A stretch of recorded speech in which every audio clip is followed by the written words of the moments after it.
আজকের ভিডিওতে সংসার সামলানো, জিনিসপত্র গোছানো, রান্নাবান্না করা, বাইরে যাওয়া, ডাক্তার দেখানো থেকে শুরু করে নিজের যত্ন নেওয়া সব কিছুই থাকছে। তো সবাইকে ওয়েলকাম জানাচ্ছি আমার নতুন একটি নিউ ব্লগে। হ্যালো, আসসালামু আলাইকুম গাইজ, আমি আপনাদের নাজহাতুর তাহসিন আপা ওয়েলকাম জানাচ্ছি আরেকটি সুন্দর ব্লগে। তো দেখতেই পাচ্ছেন প্রতি মাসের মতো এই মাসেও মাসিক বাজারটা করে নিয়ে এসেছি। তো একটা বস্তার মধ্যে সবগুলো জিনিসপত্র ছিল, সেগুলো আমি সুন্দর করে বের করে নিচ্ছি। আগে চেক করছি যে সব কিছু ঠিক আছে কিনা, তারপর একটা একটা করে গুছিয়ে নিব। আমার মনে হয় মাসের বাজারটা একবারে শেষ করে ফেললেই ভালো, কারণ বাচ্চাদের নিয়ে আমার অনেক ঝামেলায় থাকতে হয় সব সময়। তার উপর যদি আমি অল্প অল্প করে বাজার করি তখন আমার আরও বেশি প্যারা হবে।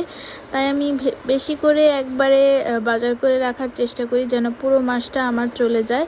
তো মাঝে মাঝে বাজার থেকেও যায়, তখন আবার ভালো হয় যে পরের মাসে আর ওগুলো আনা লাগে না। তো সব কিছু গুছিয়ে রেখে দিয়েছি। আমার সুরাকের নিচে কিছু খালি ছিল, ওইখানে আমি আমার মাসের বাজারগুলো একটু অর্গানাইজ করে রাখার চেষ্টা করেছি। তারপর সেদিন সবজি বাজারও করেছিলাম। তো সব কিছুই আস্তে আস্তে গুছিয়ে নিয়েছি। তারপর রান্নাটা বসিয়ে দিলাম। এইখানে পেঁপে ভাজিটা করে নিচ্ছিলাম।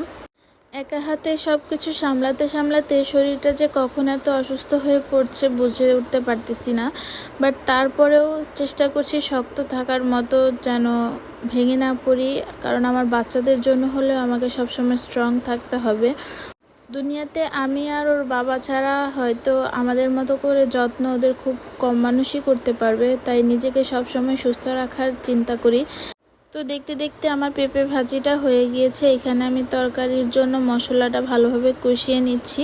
তো এখানে আজকেও পটল দিয়ে তেলাপিয়া মাছের তরকারিটা রান্না করছি। আমি সবসময় চেষ্টা করি যে অল্প কিছু কাঁচা বাজারও আমার ফ্রিজে যেন থাকে, কারণ পরবর্তীতে রান্না করতে যেন আমার কষ্ট না হয়। প্রথমে আগে রান্নার কাজটা শেষ করে নিলে আসলে কোনো টেনশন থাকে না।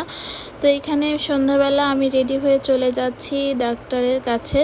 আসলে কিছুদিন যাবত তো আপনাদের কাছে আমি শেয়ারই করেছি আমি অসুস্থ ফিল করছি, শরীরটা একদমই ভালো না। তাই চিন্তা করলাম এইভাবে আর অবহেলা করলে কোনোভাবেই হবে না, এবার আমাকে ডাক্তার দেখাতেই হবে। তাই সুন্দর ঢাকার রাস্তায়, উত্তরার রাস্তায় রিক্সা দিয়ে যাচ্ছি। মৃদু বাতাস ছিল, এত ভালো লাগছিল। মাঝে মাঝে কিছু একলা টাইমও স্পেন্ড করা ভালো।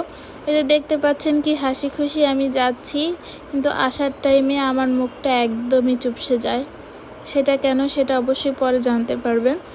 তো দেখতে পাচ্ছেন চলে এসেছি। আমি আসলে অনেক প্যানিক করছিলাম যে হয়তো ডাক্তার চলে এসেছে, আমি হয়তো লেট করে ফেলেছি। বাট আজব বিষয় হচ্ছে তখনও ডাক্তার আসেই নাই। আমাকে যেখানে বলেছিল 9টায় থাকতে, সেখানে আমি 9টার দিকে গিয়ে বসেছিলাম, বাট তখনও ডক্টর আসেনি। আসলে বাংলাদেশের চিকিৎসা ব্যবস্থার কথা কি বলবো।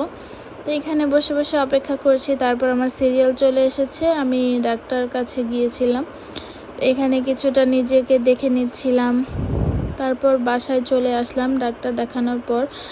আসলে ডাক্তার না দেখালে বোঝা যায় না যে আমার রোগটা বড় না ছোট। ডাক্তারের সাথে কথা বলে আমার মনটা একটু খারাপ হয়ে গিয়েছিল, কারণ আমার অবস্থা নাকি একটু বেশি ক্রিটিক্যাল ছিল।